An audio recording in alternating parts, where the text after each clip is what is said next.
Assalamualaikum warahmatullahi wabarakatuh. Nahmaduhu wa nasta'inuhu wa nastaghfiruh wa na'udzu billahi min syururi anfusina wa min sayyiati a'malina.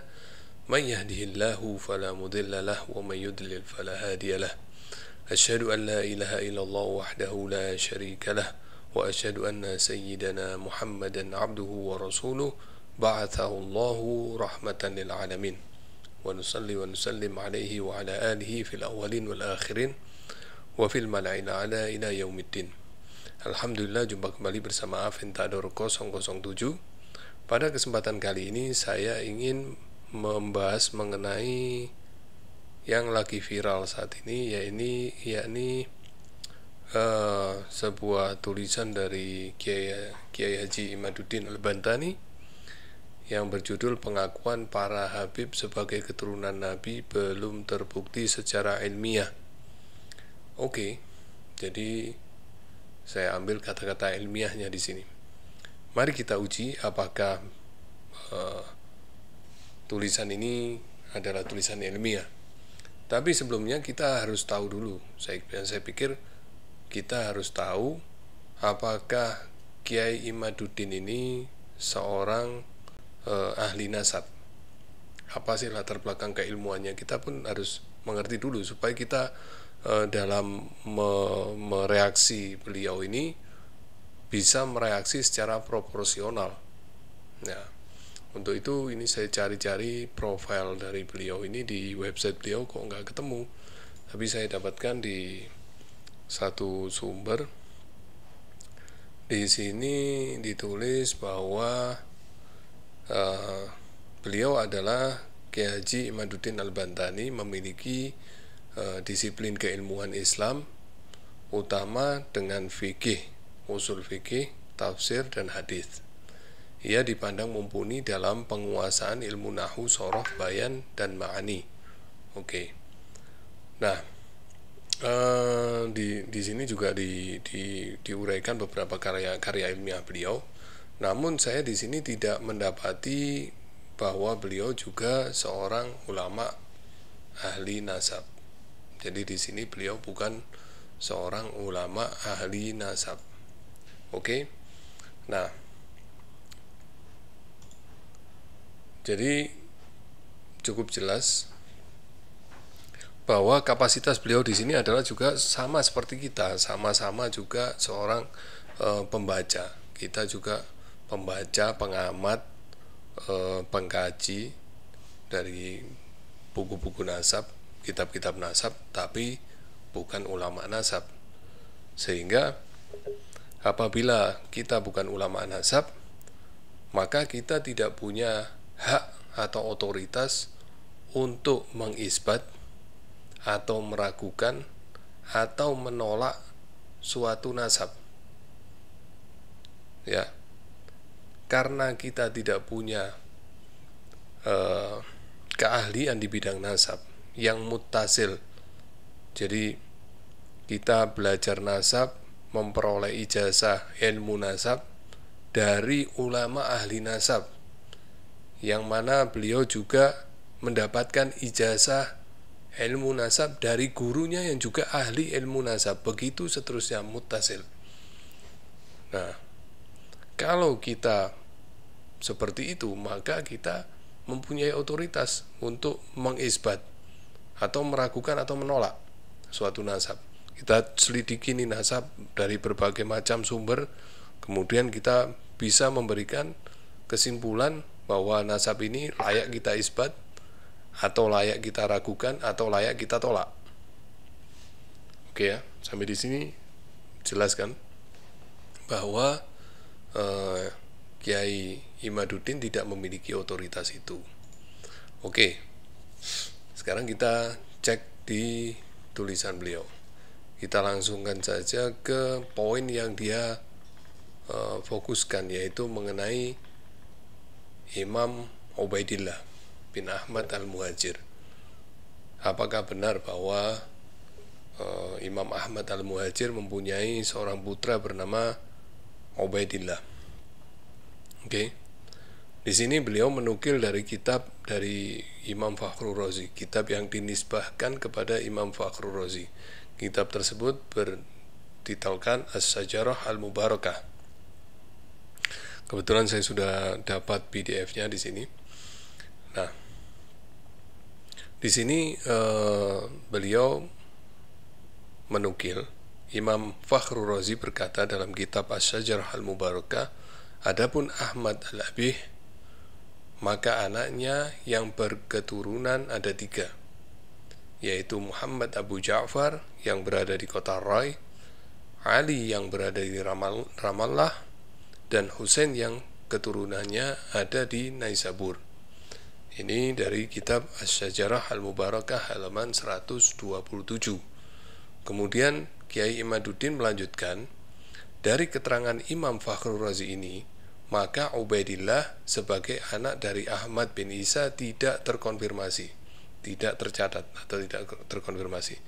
Dikatakan oleh Imam Fakhrur Razi bahwa Ahmad bin Isa tidak mempunyai anak bernama Ubaidillah. Nah, di sini yang saya sanksi, apakah ini kalimat dari Imam Fakhrur Razi atau kalimat dari Kiai Imaduddin yang dinisbatkan kepada Imam Fakhrur Razi. Nah, kalau ini terjadi maka ini sudah nggak ilmiah lagi, karena menisbatkan opini pribadi kepada seorang penulis buku, yang mana orang itu nggak nulis seperti itu. Nah, coba kita cek, ya kan? Coba kita cek di kitab dari sebentar.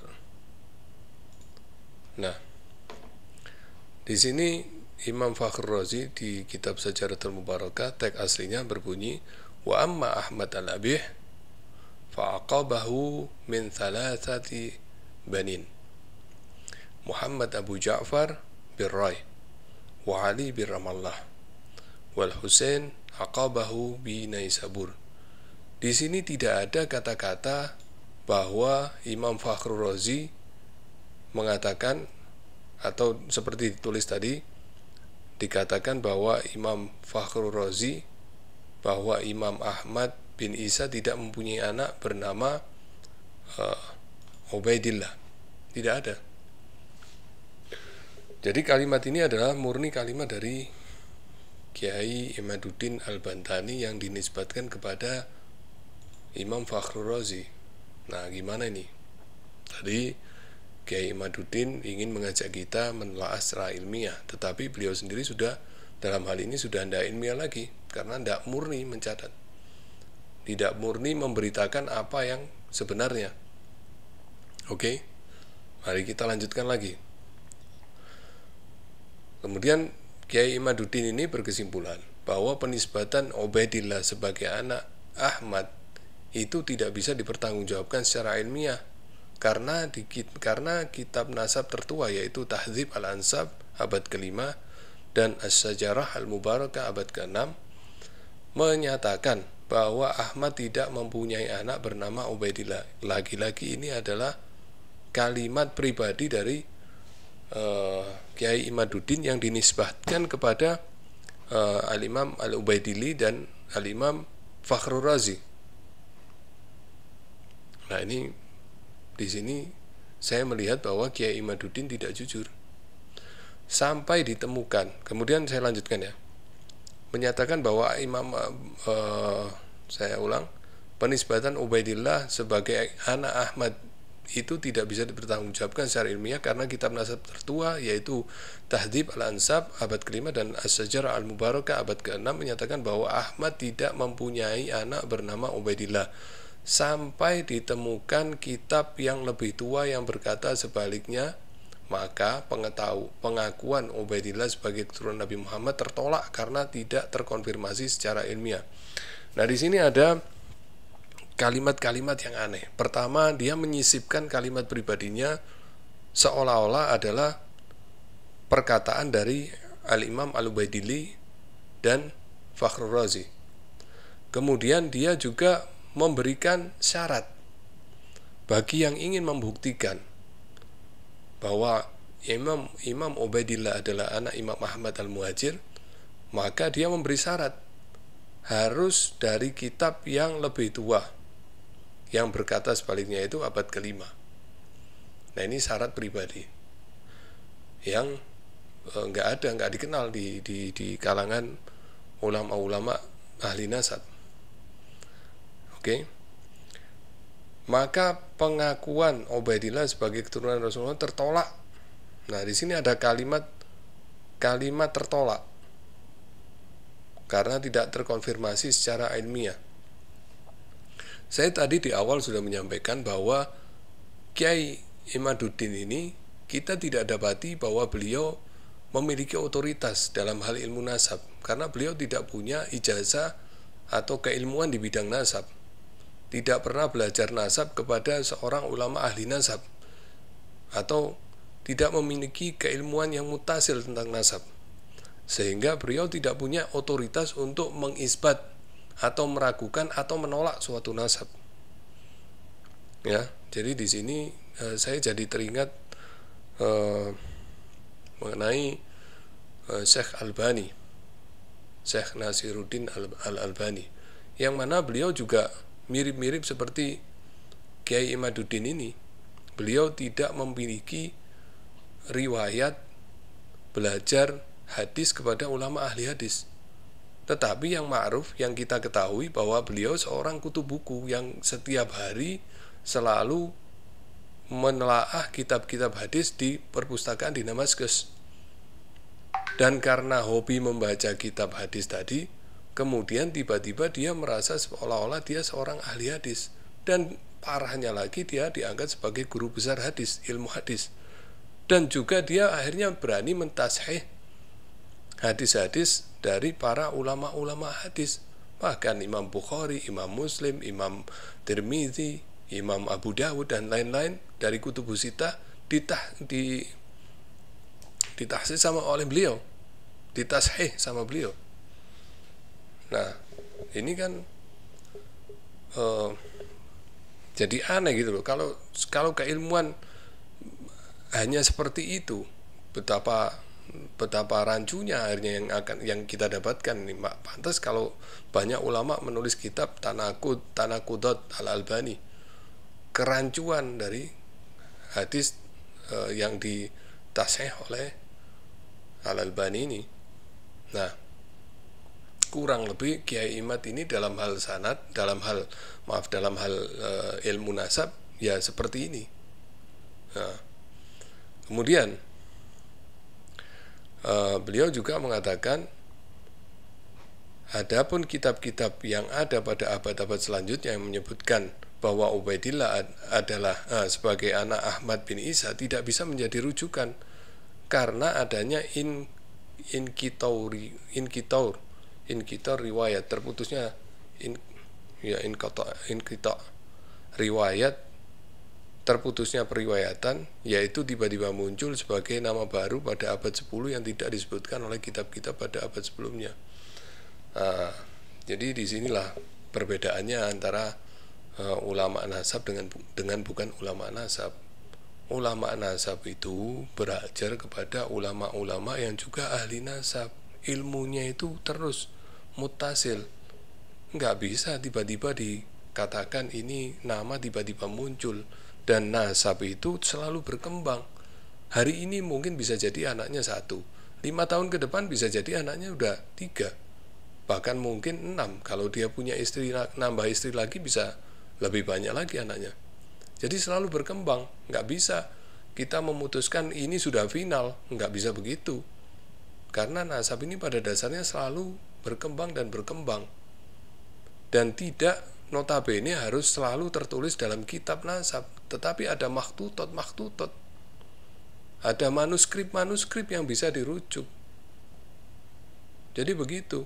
Dan Kiai Imaduddin juga harus memahami mengenai kebudayaan di Hadramaut. Di Hadramaut, Ba'alawi itu punya banyak kabilah, ada hampir, kalau nggak salah 150 lebih kabilah, yang mana setiap kabilah itu mempunyai munsib, mempunyai pemimpin, dan setiap dari pemimpin itu mencatat anggota dari kabilahnya. Setiap anggotanya punya anak, didaftarkan, ditulis oleh munsibnya, dalam manuskrip-manuskrip. Setiap kabilah punya manuskrip, kemudian dibukukan dalam satu buku besar. Begitu oleh Habib Al-Masyhur itu, ya, di dalam satu kitab buku besar. Di pusatnya di mana? Di Tarim, Hadramaut. Kemudian di Indonesia, Habib Ali bin Ja'far As-Segaf mengumpulkan nasab-nasab para Sahadah Alawiyin yang ada di Indonesia. Nah, yang terkumpul itulah yang ada di kitab buku besar yang ada di Rabithah Al-Alawiyah. Nah, kitab buku besar yang ada di Rabithah Alawiyah itu sudah di cross checkkan ke pusatnya di Tarim sana dan mendapatkan isbat dari sana sehingga nyambung. Oke? Dan jarak antara silsilah yang tercatat di Tarim dengan yang di Indonesia itu sangat dekat sekali. Bahkan yang hijrah ke Indonesia masih ada anaknya yang masih tinggal di Hadramaut, masih ada istrinya yang tinggal di Hadramaut, masih ada saudara-saudara yang tinggal di Hadramaut sana yang bisa dikonfirmasi secara langsung. Begitu. Nah, ini yang kurang dipahami oleh Kiai Imaduddin. Saya nggak tahu apa latar belakangnya, karena ini sebuah statement yang istilahnya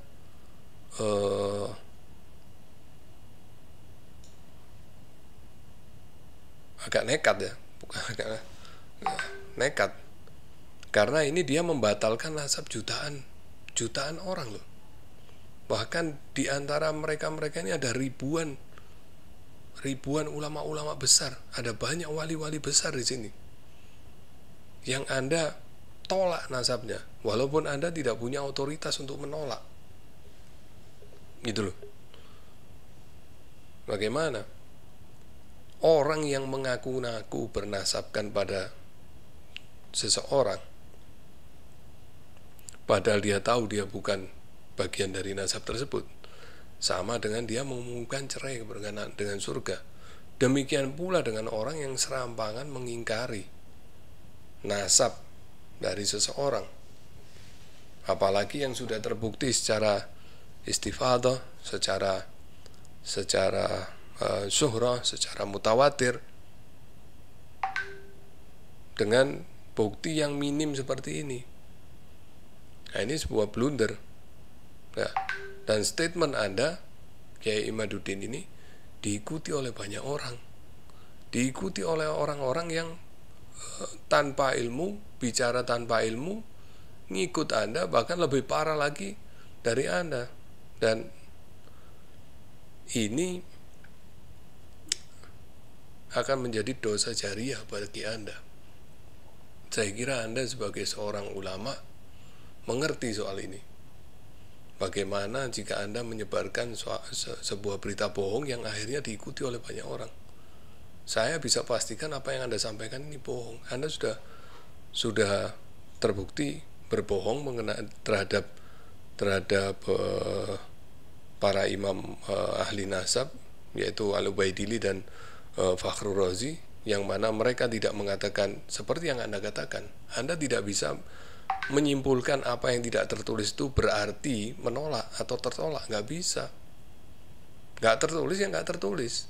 Anda cukup mengatakan itu tidak tertulis, tapi Anda tidak bisa menyimpulkan itu tertolak, karena kitab nasab itu bukan itu saja, dan nasab itu selalu berkembang. Pada saat itu begitu. Saya ambil contoh misalnya. Di sini Imam Fakhrur Razi masih menyebut Imam Ahmad bin Isa dengan laqab Al-Abih. Ya. Bentar, saya carikan di teksnya. Di sini, wa amma Ahmad Al-Abih. Ini adalah laqab lama dari beliau ketika masih di Basrah, karena beliau adalah penjual minyak. Ya kan? Tapi setelah beliau hijrah ke Hadramaut, beliau berlaqabkan Al-Muhajir. Begitu. Jadi ini sudah jelas. Jadi bisa jadi Imam Fakhrur Razi mencatat ketika Imam Ahmad masih di Basrah. Nah, gitu. Makanya saya bilang, ilmu nasab ini berkembang, nggak berhenti di zaman itu saja. Oke, kalau Anda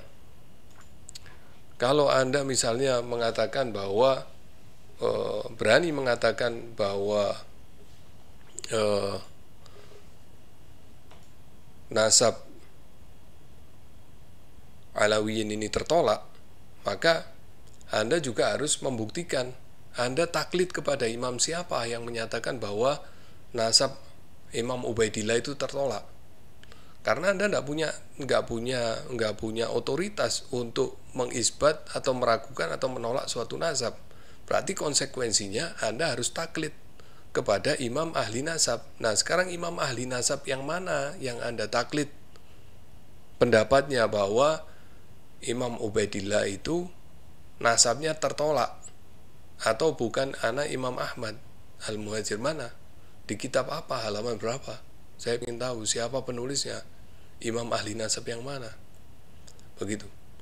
Apakah ada imam nasab yang menolak nasab dari seorang yang sudah terkenal? Ada.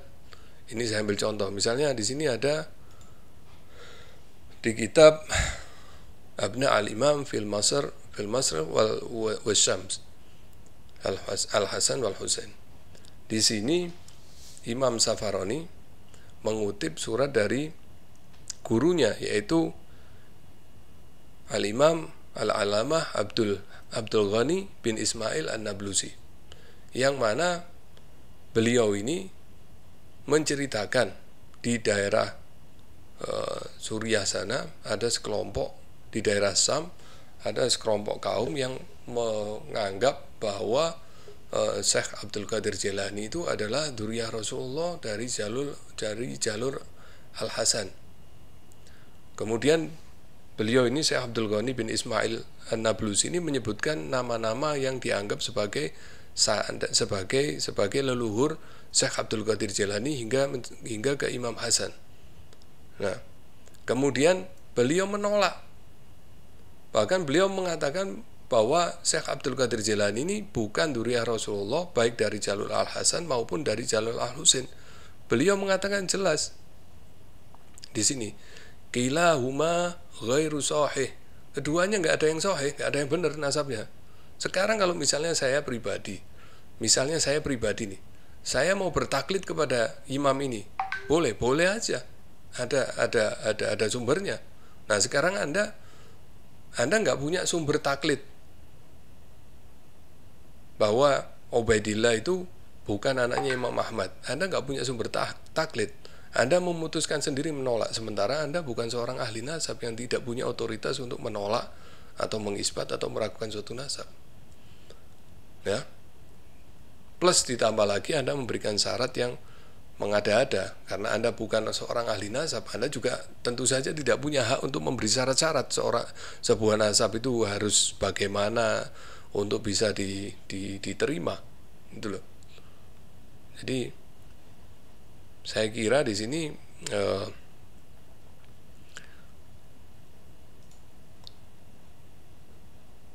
Kiai Imaduddin harus sadar diri. Kalau memang dia belum layak atau memang dia bukan seorang ahli nasab, ya nggak usahlah ngaku-ngaku atau berlagak seolah-olah dia seorang ahli nasab yang memutuskan menolak suatu nasab atau memberikan syarat bagaimana nasab itu bisa diterima. Nah, kalau memang Kiai Imaduddin ini memang mempunyai jiwa yang bersih, ingin mencari sebenarnya mana yang sebenarnya, mencari secara ilmiah, ya Kiai Imaduddin ini pergi ke Rabithah Alawiyah, tanya di sana. Kalau kurang puas, menelusuri lagi. Para habaib ini datang ke Indonesia ini kapan, di mana makamnya, dikunjungi makamnya, dicari keluarganya, ditanya, interview di sana, lakukan secara metodologi ilmiah. Kemudian pergi ke Tarim Hadramut sana, mencari ulama-ulama di sana yang pakar-pakar nasab di sana. berdiskusi dengan mereka, tanya sampai terpuaskan dahaganya tentang nasab dari Imam Ubaidillah.